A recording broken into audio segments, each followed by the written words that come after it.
స్ట్రాటజీలోకి వెళ్తే ఈ రకంగా ఆన్సర్ చేయగలరండి. అలాగే మనం పంచాయతీరాజ్ ఎగ్జామ్కి వస్తే పేపర్ 1 అనేది మోడరేట్గా ఇచ్చారండి. మొత్తం 6th ఆగస్ట్ జరిగింది, 7th ఆగస్ట్ జరిగింది, మోడరేట్గానే ఇచ్చారు. పేపర్ 2 వచ్చేసరికి రెండు రోజులు జరిగిన ఎగ్జామ్ కాస్త టఫ్గానే ఉంది.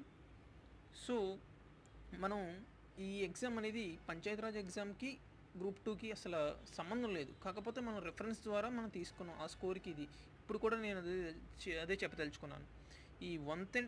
ఈ నెగిటివ్ ఎగ్జామ్ ఉందో అందరూ అందరూ ఒక క్వశ్చనే అటెంప్ట్ చేస్తారని లేదండి.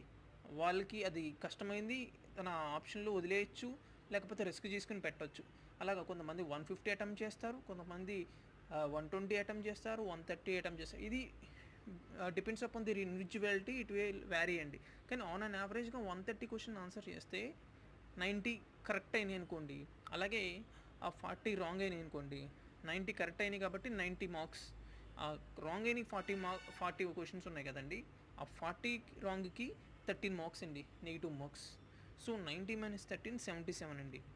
సో పేపర్ 1 ఒక టాప్ మార్క్స్ వచ్చేసి 77 అండి, ఆన్ అండ్ యావరేజ్గా చెప్తున్నానండి. అలాగే పేపర్ 2 కూడా 77 అండి. సో 77 యాడ్ చేస్తే 152 వచ్చిందండి.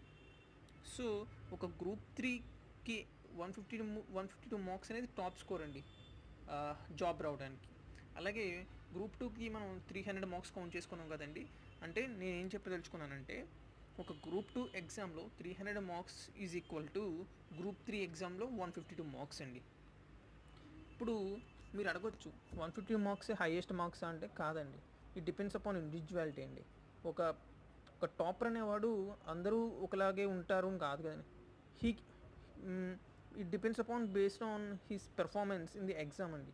If he prepare well he can achieve more than others అండి.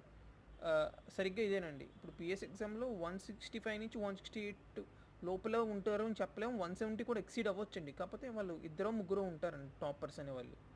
సో కట్ ఆఫ్ అనేది ఎలా ఉండదలుచుకుందంటే, ఈసారి కట్ ఆఫ్ అనేది చాలా తక్కువగా ఉండబోతుందండి. దానికి కారణాలు ఏంటంటే, ఫస్ట్ టైం డిప్యూటీ సర్వీస్ తర్వాత పంచాయత్ సెక్రటరీ ఎగ్జామ్ అనేది నెగిటివ్ మార్క్స్తో కండక్ట్ చేయడం ద్వారా, తర్వాత అవేర్నెస్ లేకపోవడం వల్ల, అంటే చాలామంది ఆస్పిరెంట్స్ అనేవాళ్ళు ఎన్నో ఇయర్స్ నుంచి ప్రిపేర్ అవ్వచ్చండి. కాకపోతే నెగిటివ్ ఎగ్జామ్ అనేది అందరికీ కొత్తేనండి. సో ఎన్ని క్వశ్చన్స్కి అటెంప్ట్ చేయాలి, పేపర్ ఎలా ఇస్తే ఎలా అటెంప్ట్ చేయాలి అనేది దానికి అవేర్నెస్ ఎవరికీ లేదండి. అలాగే డెసిషన్ మేకింగ్ అండి. ఎంత టాపర్ అయినా సరే ఎగ్జామ్ ముందు రోజు ప్రెషర్ ఫీల్ అవుతారండి. అలాగే ఎగ్జామ్ ముందు కూడా క్వశ్చన్ పేపర్ చూడగానే తనకి తెలిసిన క్వశ్చన్ కూడా ఆన్సర్ చేయకపోవచ్చండి ఈ నెగిటివ్ మార్కింగ్ ద్వారా. సో మనకి అవేర్నెస్ లేకపోవడం, అలాగే డెసిషన్ మేకింగ్ వల్ల, అలాగే పేపర్ డిఫికల్టీ వల్ల అండి. ఇవన్నీ బేస్ చేసుకుంటే మనకి కట్ ఆఫ్ అనేది తగ్గుతుందండి. ఇది ఒక ఇవన్నీ ఇండైరెక్ట్ పారామీటర్స్ అండి.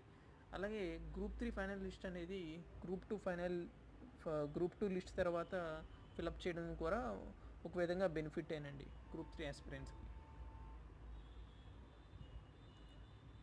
ఓకే, ఏ ఎగ్జామ్లో అయినా సరే మనకి క్యాండిడేట్స్ని సబ్ డివైడ్ చేస్తే toppers, above average, average, others అండి.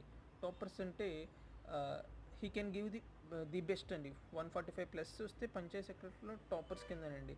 అబోవ్ యావరేజ్ వచ్చేసి 125 నుంచి 144 అండి. యావరేజ్ వచ్చి 90 to 124 అండి. అదర్స్ అంటే ప్రిలిమ్స్ క్వాలిఫై అయ్యాం కదా, మెయిన్స్ చేద్దాం, మన లక్ని టెస్ట్ చేసుకుందాం, ఎలాగో సెలెక్ట్ అయ్యాం కదా, ఎందుకు వచ్చిన అవకాశాన్ని వేస్ట్ చేసుకోవడం అని చెప్పేసి ఎగ్జామ్కి అటెండ్ అవుతారు కదండి, వాళ్ళు అదర్స్ లిస్ట్లోకి వస్తారండి.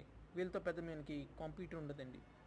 టాపర్స్ వచ్చేసి ఏ ఎగ్జామ్ అయినా సరే టాపర్స్ వచ్చి 10 to 15% ఉంటారండి. Remaining candidates 90 to 85% remaining candidates ఉంటారండి.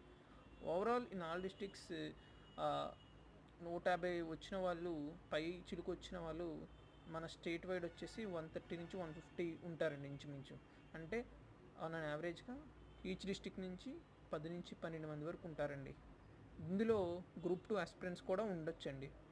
ఎందుకంటే మీకు తెలుసో లేదో, ఒక క్యాంపస్ ఇంటర్వ్యూ జరిగినప్పుడు ఒక జాబ్ కొట్టిన వ్యక్తి ఇంకో జాబ్ కూడా కొట్టే ఛాన్సెస్ ఎక్కువ ఉంటాయండి. ఎందుకంటే వాళ్ళంత క్యాపబిలిటీ ఉన్నవాళ్ళు కాబట్టి. ఇది కూడా ఎగ్జాక్ట్గా ఇదేనండి. గ్రూప్ 2, గ్రూప్ 3 ప్యారల్గా జరగడం ద్వారా గ్రూప్ 2 ప్రిపరేషన్ బాగా చేసిన వాళ్ళు గ్రూప్ 3, గ్రూప్ 1 కూడా కొట్టే ఛాన్సెస్ ఉంటాయండి.